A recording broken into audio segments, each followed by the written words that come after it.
We are looking at computer network. So uh, we are going to look at the syllabus and go into more details. The idea here is to look at introduction to computer network, use of computer network, physical layer, theoretical basis for data communication, guided transmission, wireless national communication network. Then you have public switch network, the mobile network cable, data link layer, design issue, error detection and correction, elementary data link protocol, sliding window, product verification example, the medium access control lab, the channel allocation problem, multiple access problem, Ethernet, wireless LAN, computer network design issues. So our focus would be on the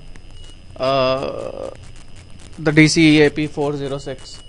So if you see here, if you want to draw a conclusion of what we have here, in DCEAP 406 computer network, we have theoretical basis for data communication, so that is the physical layer. So there are various layers. Layers exist everywhere. They are abstraction level of understanding how things are moving at the back end. So then we have public, this is PSTN, the phone, the mobile phone, cable television. This is another kind of a network that we deal with. Then we have data link layer, which is design issue, error detection and correction. This is how the data would move. Then you have elementary data link protocols. So to make sure that data transfer is working in the way we want to or not, we have this data link protocol. Then we have medium access sub layer, the channel allocation problem, multiple access protocol, Ethernet, wireless and Bluetooth. So for this time, the wireless LAN, Ethernet and Bluetooth, a lot of settings we play around when we want to configure something. Then we have network layer, which is design issue, routing algorithm, internetworking, network layer and internet congestion control, quality of service. Then you have transport layer, which is transport cell, elementary transport, internet. So if you look at the whole syllabus that we have, the word layer becomes quite important here, because it starts with physical layer, then data link layer, then data link protocol, then multiple access protocol, then network layer, and then transport layer. So wherever we have these layers, that would give us a good idea. So physical layer, data link layer, network layer, transport layer, application layer. So that's what we are looking at. And move deep into this. So the history of this development. So then when we move forward, we have network topology. It's a very old topic, the first topic that people used to study. So star topology, bus topology, then we have ring topology. So bus, star and ring are three topologies that we have. Then broadcast network, header control, metropolitan network services, wide area network. Then we have understanding the network software. So network architecture defines the communication protocols which ensure that various components can work together.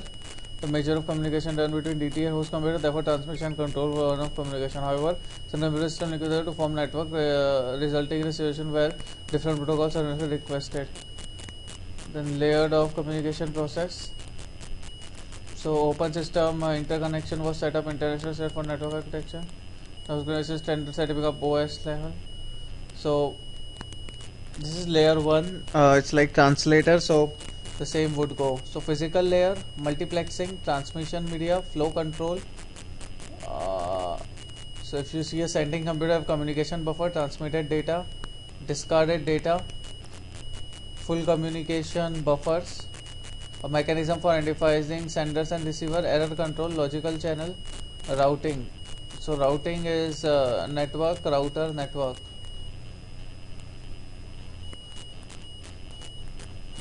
So that was some part. Then you have quality of service, which is reliability and of delivery of data. Then you have service primitive. Then you have relative to protocol. Now this is something that that will give you idea about the entire syllabus and the scope here, which is open system interconnection reference model, OSI model. So OSI model is application layer, presentation layer, session layer, transport, network, data, physical. So physical, data, network, transport, session, presentation and application. On top it's application, here it's physical, presentation, session, transport.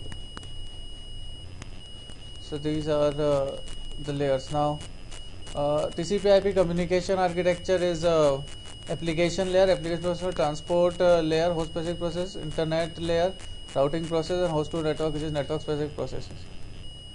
Now, when you often see this FTP, if you remember, these words are seen more often in reality. FTP is called file transfer protocol.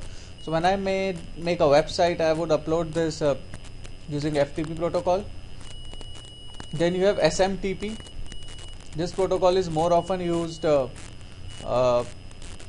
your email. SMTP server, Outlook and Yahoo have SMTP. Even in your Android phone you have SMTP. Then you have Telnet. So these are on the very back end application side, and this is like Ethernet, token ring, or whatever you are using. Then you have ISMP, IP, TCP, Telnet, SMPT, FTP. So these are the TCP/IP model to OS. So this is an application of TCP/IP model to OSI model. So this was a summary of that. Then you have physical layer, which is very physical, like twisted pair, coaxial, optical fiber, and so on.